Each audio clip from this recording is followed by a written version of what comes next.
யாவரும் இயேசு நாமத்தில் வாழ்த்து. இன்றைக்கு ஆண்டு தருகிற கர்த்தருடைய வார்த்தை, ஆண்டோடைய ஃபர்ஸ்ட் பிரீச்சிங் பி ஆட்டிடியூட், மலை பிரசங்கம்.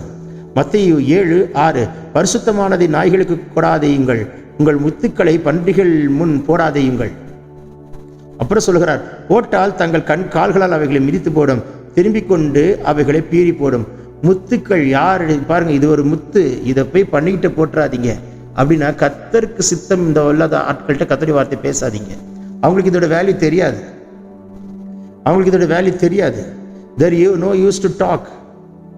சில உயர் அதிகாரிகளிடத்தில் நாம் பேசும் பொழுது மிகுந்த ஞானமாக இருக்க வேண்டியது இருக்கிறது. ஏனென்று சொன்னால் அவர்களுக்கு இதை பற்றி தெரியாது. அவர்கள் போயிட்டு என் இயேசு உன்னை நியாயம் தீர்ப்பார், இயேசு அற்புதம் செய்வார்னா போடா அப்படின்ட்டுவாங்க.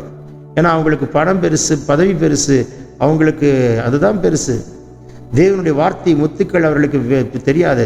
அதை பண்ணிக்கிட்ட போட்டுறாதீங்க. அழகா சொல்றார், பன்றி கூட்டத்துக்கிட்ட போட்டு அது பீறி போட்டுரும்பா, இது முத்துப்பா, முத்துள்ள போட்டுறாதப்பா.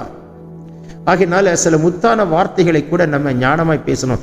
யார்கிட்ட எதை பேசணும், யார்கிட்ட எதை பேசக்கூடாது, யார்கிட்ட எதை சொல்லணும், யார்கிட்ட எதை சொல்லக்கூடாது. we have to be very very careful.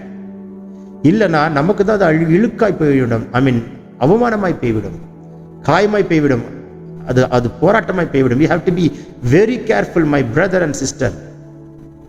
ஜாக்கிரதை. கர்த்தர் நம்மோடு பேசிக் கொண்டிருக்கிறார். இயேசுவின் நாமத்தில் இன்றைக்கு உங்களை ஆசீர்வதிப்பாராக. இன்றைக்கு நம்ம பேசப்படுகிற ஒவ்வொரு வார்த்தையும் we have to be very careful. Those who are working in corporate, when you are talking with your subordinates, when you are talking with your senior officers, you must be very careful.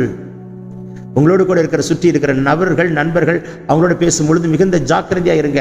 நீங்க தயவு செய்து தப்பா பேசிடாதீங்க. வாயின் வார்த்தை எச்சரிக்கை. ஆண்டவரே, இன்றைக்கு என் வாயிலிருந்து புறப்படுகிற வார்த்தை எல்லாம் உமக்கு சித்தமானதா இருக்கட்டும். உமக்கு சித்தமில்லாத ஒரு வார்த்தையும் எனக்கு வேண்டாம். சொல்ல பரலோகம் திறக்கப்படுகிறது. ஆண்டவர் யாரிடத்தில் என்ன வார்த்தை பேசப்பட வேண்டும் என்று ஏற்ற வேளையில் சொல்லப்படுகிற வார்த்தை வெள்ளித்தட்டுகள் வைக்கப்பட்ட பொற்பளத்துக்கு சமமாக இருக்கிறதே, அந்த வார்த்தையின் வாயிலிருந்து புறப்பட எனக்கு கிருபை தாரும் என்று சொல்வோம். சொல்லும் பொழுது வானம் திறக்கப்படுகிறது. இயேசுவின் வல்லமுள்ள கரம் தொடுகிறதை பார்க்கிறேன். பிறந்தநாள் திருநாள் காரணங்களை தொட்டு ஆசீர்வதிக்கிறார். வியாதி நீங்கிற்று, பலவீனம் மாறிற்று. பெற்றுக்கொள்ளுங்கள் சுகத்தை. be healed in Jesus name. amen amen amen. God bless you. கர்த்தர் உங்களை ஆசீர்வதிப்பாராக. கர்த்தர் இன்றைக்கு ஒரு அற்புதத்தை செய்கிறார். சாட்சி சொல்வீர்கள். amen.